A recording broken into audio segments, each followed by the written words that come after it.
de su nueva novela que va a presentar? Barcos de Lejana Memoria es una novela que tiene como fondo histórico los acontecimientos de Veracruz en 1914 por la intervención norteamericana.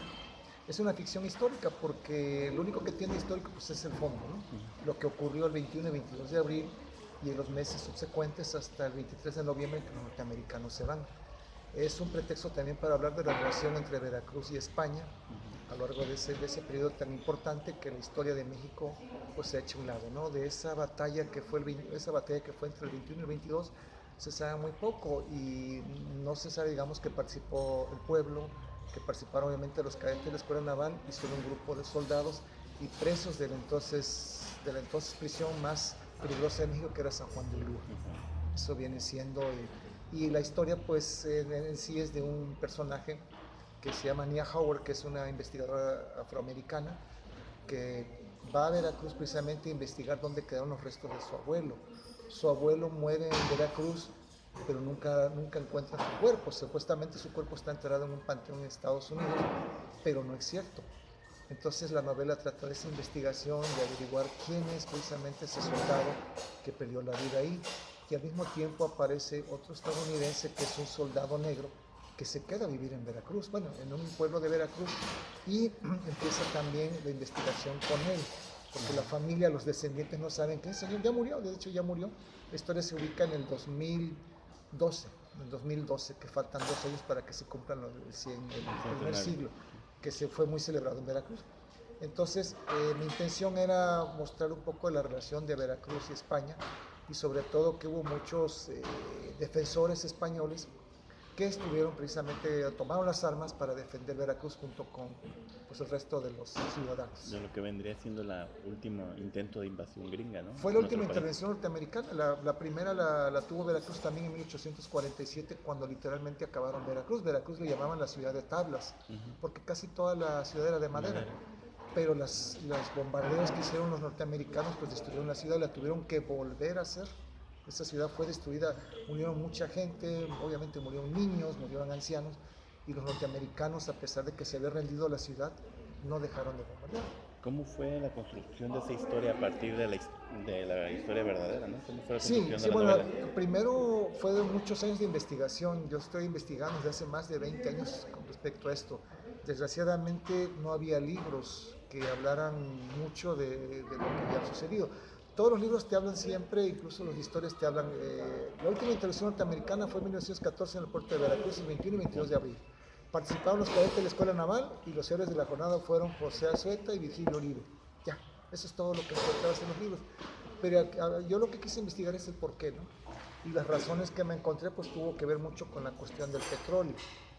Veracruz, como bien sabes, pues es un estado rico en pozos petrolíficos, y las empresas estadounidenses pues presionaron porque Victoriano Huerta había puesto otras condiciones con respecto al petróleo. O sea, los mismos norteamericanos tumban del poder a don Francisco I. Madero, pero luego Victoriano Huerta pues se les puntea y les pone impuestos o les cobra más por la explotación de esos pozos, y los estadounidenses como pretexto buscan un incidente que hubo en Tampico.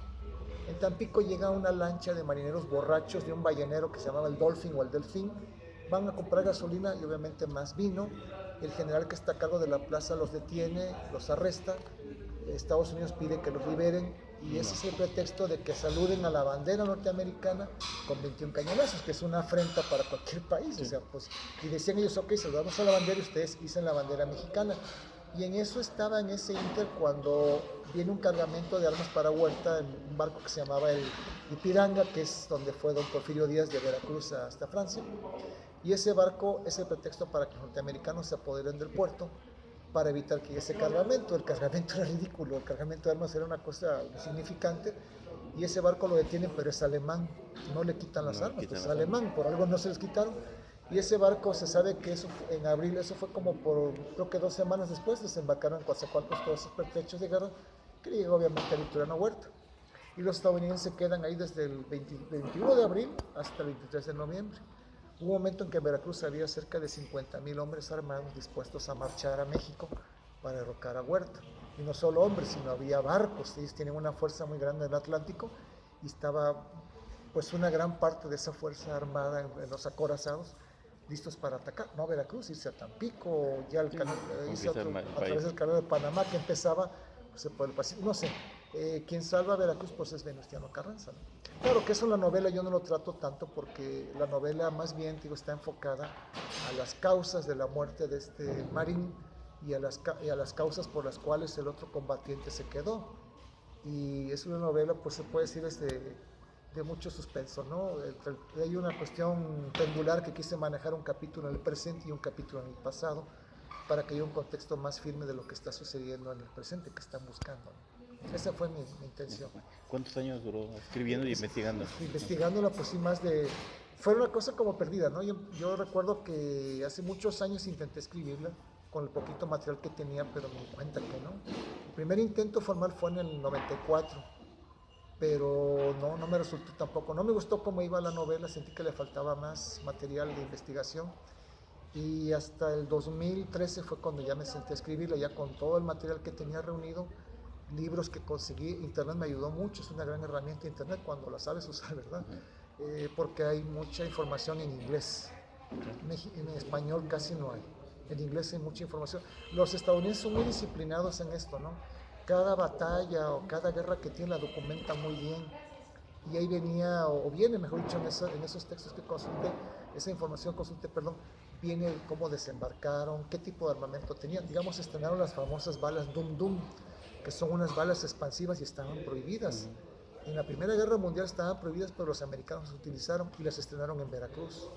Hay fotos, tengo fotos, digo, que bajé en internet, de veracruzanos que están con la espalda totalmente abierta, porque esas balas entraban y explotaban dentro, ¿no? Inclusive los mismos combatientes norteamericanos protestaban que por qué esas balas, o sea, ellos no sabían que era un crimen, y los altos mandos decían, no, ustedes tiren con ese, pues diezmaron a la población. O sea, de hecho el héroe de la jornada, que es José Azueta, yo nada más lo menciono, pero José Azueta es un cadete, era un escadete, perdón, era un soldado que se pone en un lado de la escuela naval y les causan muchas bajas con una metralleta.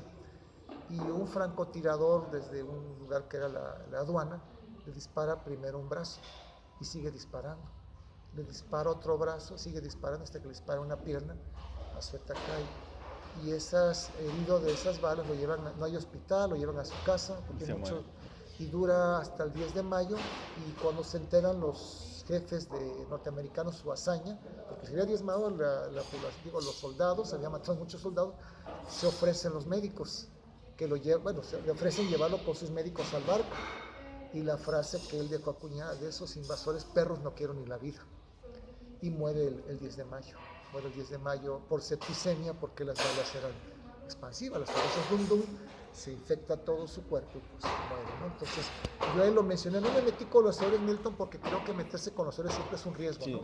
Entonces yo nada más hago alusión a él en una parte que los norteamericanos incluso hablan de él porque así fue. Hablan de él con admiración de que como ese muchacho de 19 años, los cadetes entre 18 y 20 años le habían dado más resistencia, ¿no? Entonces sí fue una hazaña heroica, ¿no? De hecho Veracruz por eso obtiene esa H de heroica, porque pues el pueblo es quien se lanza a defenderse, ¿no? Sin una declaración de guerra, sin apoyo del gobierno, los soldados exactamente se retiran de la plaza. Entonces quise dejar algo desde el punto de vista tanto de los invasores como de los que combaten, los mexicanos, ¿no? Para que vea el lector los dos puntos de vista. No se trata más de poner de los mexicanos o de los vencedores, ¿no? Sino también ellos lo que dicen después, ¿no? Que no esperaban esa batalla, o sea, que no esperaban esa respuesta, perdón, del pueblo, ¿no? Veracruz era una población muy pequeña, 50,000 habitantes, la mitad de Ciudad Guzmán en el 14, y cómo se arma, ¿no? Y con armas, digo, pues armas de bajo calibre inclusive, y las pocas que tenían en la comandancia, en los cuarteles, pues las utilizan los soldados que heroicamente pues se quedan a combatir.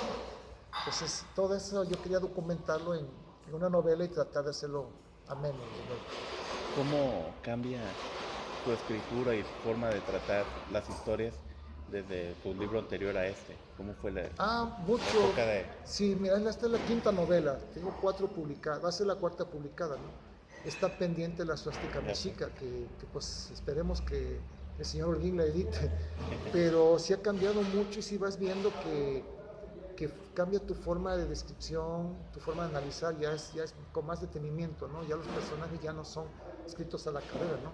Sino que a mí me interesaba mucho el aspecto psicológico de cada personaje. Y hay personajes reales, hablo de los, sobre todo de los gringos, hay personajes reales, pero no los conozco, entonces tuve que inventarme cómo eran, ¿no? Y mis personajes, pues cada uno de ellos tiene algo que yo buscaba, que tuvieran su propio pasado, que tuvieran su propia iniciativa, perdón, y que el lector pues los identificara como tales, ¿no? Y eso del pasado al presente me gustaba mucho porque estaba en 1914, ¿no? Entonces, pues no conocí nada de 1914, entonces imaginarte, digamos, hablo de cuando cambia el siglo, 1900, que debió haber sido una fiesta muy grande. Pues yo hago mi fiesta cómo fue, porque cuando es la fiesta en 1900, pues se llega al siglo XX, había mucho optimismo en México, ¿no? Todavía estaba Porfirio Díaz, había paz social. Sin embargo, para mucha gente pues era un nuevo siglo y venían cosas catastróficas, ¿no? Y fin para del los, mundo. sí, y para los veracruzanos pues sí fue el fin del mundo, ¿no? Porque en realidad murieron más de 260 personas, mucha gente que murió, y muchos desconocidos, mucha gente que no, nunca se volvió a saber de ella, desde curiosos, niños, mujeres, hasta combatientes, ¿no? Entonces, lo mismo había señoras que tiraban agua hirviendo desde los balcones, que había prostitutas que apedraban, los agarraban a los invasores, que había gente que se aventaba con cuchillos, en fin. No, lo que descuidó mucho nuestro país fue un recuento de los daños, ¿no? Si hay incluso en los periódicos de esa época yo encontré lista de heridos, pero no de muertos. Entonces de muertos pues lo que hacían ellos era apilar los cuerpos y prenderles fuego. Con petróleo, lo que hubiera les prendían fuego, y en eso se fue pues mucha gente, había mucho extranjero, había también muchas personas que eran agentes secretos, digamos, de la Policía Secreta de México, y esa gente se perdió. Se perdió. Entonces, lo que a mí me llamó la atención, o sea, para escribirla, fue que esa parte de la historia la han tenido muy olvidada. Ahorita lleva otros libros, ¿no? El primero que hizo esto fue Luis Arturo Ramos, si lo conozco, ese escritor. Él hizo una novela que se llama Este era un gato. Y curiosamente habla, fíjate, de un combatiente estadounidense que regresa a Veracruz, fue 14 al 60 años después. Y la segunda parte es que ese personaje, no el norteamericano, sino ese personaje que habla, se está en Veracruz, pero es un traidor, colabora con los estadounidenses, que subo mucho, colabora como traductor y después se viene a Jalisco para ser cristero. Es algo muy curioso, ¿no? Fue el único que tocó en esa época el tema. Y ahorita pues está la novela esta de Veracruz 1914 y la mía, aunque la mía pues yo siento que salió antes, solo que no se pudo publicar en su momento, ¿no? ¿Por qué en su obra, sobre todo en las últimas, tiene esa obsesión histórica, ¿no? De meterle como telón de fondo y la historia real, pero sobre algo, sobre la ficción, básicamente? Yo creo que a mí me gusta mucho la historia, ¿no? Y el personaje, en este caso, los últimos personajes que manejé en La Niña Traslucida era un historiador. Y en esta, la suástica es otro historiador. Y en esta dije, pues es una ficcional historia, ya son tres. Sí. Pero yo quería hacer como unas novelas que fueran muy amplias. Ya cerré yo ese círculo, ¿no? Demasiado amplio. Sí, ¿no? sí, porque ya pues con La Niña Traslucida fue el tema del volcán, con la hija del Nevado, perdón, con la hija del bandido. En Suástica Mexica de la cuestión de los nazis en México. Y esta de Veracruz, de Barcos de Lejana Memoria, pues yo quería cerrar precisamente con la relación de Veracruz con España y aprovechar ese momento también de 1914. Fue una cuestión, te digo, como de ciclos que me propuse, ¿no? Y ahorita mis otras novelas, sí, la historia siempre va a estar ahí, ¿no? Pero ya como tema central, como historiadores, eso yo creo que ya ahorita ya no. Además, también ha ido creciendo en tamaño, ¿no? La Niña Translúcida tenía 300 y tantas páginas. Sí. Y esto parece que son como 700. Estas fueron 720 páginas que me salieron y editada, y ahorita pues ya a renglón seguido, letra más chica, pues imagino que va a salir unas 300 páginas tal vez, ¿no? Pero sí fueron 2 años y 3 meses la redacción de esta novela. Fue mucho tiempo. Entonces sí no publiqué desde el 2009, no he publicado, pero por estar haciendo otros trabajos, ¿no? Y lo triste de la Suástica Mexica, me prometieron publicarla y a la mera hora pues no hubo palabra de honor, ¿no? Para publicarla, y se quedó a un lado, entonces preferí terminar esta. Y pues ahorita la que sigue, si es Suástica Mexica, pues ya está lista, está dormida, hay un archivo, está esperando un archivo de la computadora que se imprima, ¿no? Que se haga. Ahorita vamos a tratar de que esta novela pues llegue a muchos lugares. ¿Cómo ha sido ese trabajo de encontrar quién imprima libros? Pues sí tengo que decir, fue gracias a dos personajes de aquí, de Ciudad Guzmán, que fue el arquitecto este, Fernando González Castolo y Héctor Alfonso Rodríguez. Rodríguez Aguilar, quienes me hablaron del señor Holguín. Y a través Castolo incluso le habló de su archivo, o le habló del archivo, que yo andaba buscando el ICBN, o sea, para poder publicar mi libro por cuenta propia, hacer una edición de autor, ¿no? Y entablé una amistad con el señor, con el Hermenegildo Holguín, de poco a poco. Se interesaba por la suástica, pero luego le interesó más la novela esta de Barcos de Lejana Memoria. Desgraciadamente le quedé mal, cuando iba a entregársela la mandé a concurso. Y hasta después del concurso, en el 15, ya en marzo del año pasado, la entregué ya al archivo, y pues hasta ahorita va a salir, ¿no? Porque fue un trabajo de edición pues bastante largo, ¿no? Digo, en marzo la entregué, pero que se había puesto en julio, agosto, no sé, hasta la editando. Tenía que hacer cola, ¿no? Sí, sí, porque había otros libros por delante, de hecho me dice que había otros libros por delante, y pues en ese caso fui paciente, si había esperado tanto, pues no había problema, ¿no? Había que esperar un poco.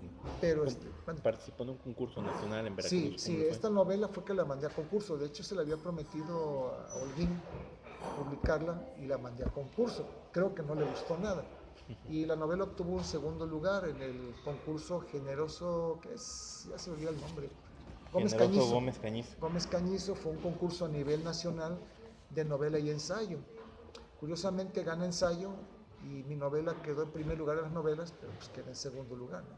Lo cual no es malo, pero yo le tenía mucha fe a la novela porque siento que es muy completa, ¿no? Tiene muchos requisitos que se piden a veces en una novela, que tenga pues variedad de estilos, también estructuras, que eso me gustaría que cuando leyeras pues te das cuenta que tienes algunas estructuras interesantes, ¿no? La cuestión onírica, que yo manejo mucho en mis novelas, y me gusta siempre la cuestión de los sueños, y aquí no podía dejarlo pasar por alto, ¿no? Pero te digo, en segundo lugar no es malo, ¿no? Aunque sí me hubiera gustado ganar. Obviamente. Eran 50,000 pesos el primer lugar y una pequeña figura escultórica. Fui a la premiación y pues sí me dieron mi diploma, pero pues sentí, digo, que se le dio más importancia al ensayo. Ganó una autora que se hizo un ensayo sobre la Santa Inquisición en Veracruz, lo cual es bueno. La Santa Inquisición pues es España, de hecho el tema de este concurso era México, relación, no, Veracruz, España, más que México, Veracruz, España, de cualquier época. Pero habló con el jurado y le dieron su opinión. Sí, me dijeron al jurado que sí les había gustado mi novela, pero pues hubo gente que pues, son historiadores, yo entiendo, ahora sí que historiadores, y prefirió mejor el ensayo que pues alguien que es mentiroso, ¿no? Que es mentiroso, porque pues, una novela siempre es una mentira, una verdad mentirosa, ¿no? Una mentira verdadera, perdón.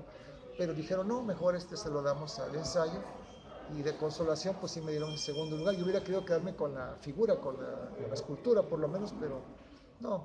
Lo malo es que no han editado, hasta donde sé, no han editado el libro de la Santa Inquisición, que debe ser muy interesante, cómo inició la Santa Inquisión en Veracruz, y de Veracruz pues para todo Hispanoamérica, digo, sí, todo Hispanoamérica, sí, porque primero llegó a Veracruz, y de ahí yo no hay conozco. Un convento muy sí, simbólico en ese sentido, ¿no? Sí, en Veracruz. Sí, bueno, exactamente, sí, y en Guadalajara también tiene el suyo. En Guanajuato. Entonces sí, es un oscurantismo que se vivió en el país, pero pues siempre es interesante, ¿no?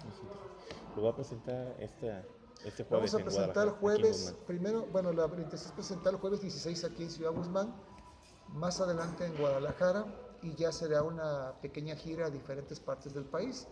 Hasta donde ha hecho el editor, señor Holguín, iríamos a México, a Jalapa, a Tapachula, Oaxaca, Chihuahua, Monterrey y los Estados Unidos. Digo, ahorita como están las cosas, pues hay que ir de todo. Yo tengo muchas ganas de ir allá porque lo que estamos viviendo ahorita, pues la novela lo menciona, aunque es en 1914.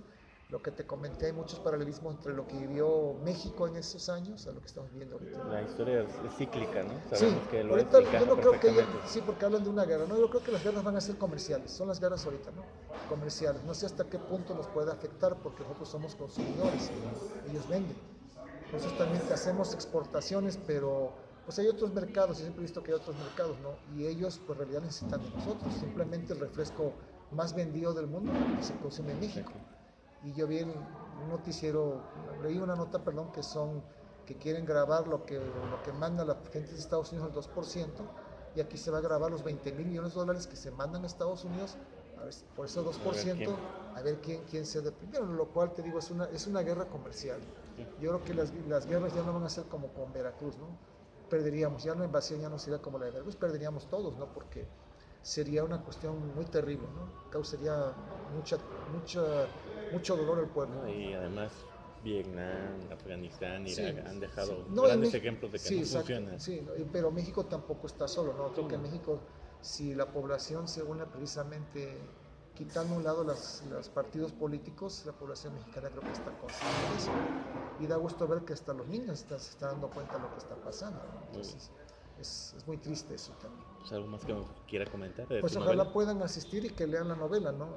Yo espero que ya esté a la venta una vez que llegue aquí el 16, porque no tenemos ejemplares, pero ya que esté aquí, pues se pueda leer y me haga llegar sus comentarios, ¿no? Muy bien, A través perfecto. del volcán y de Twitter. Perfecto.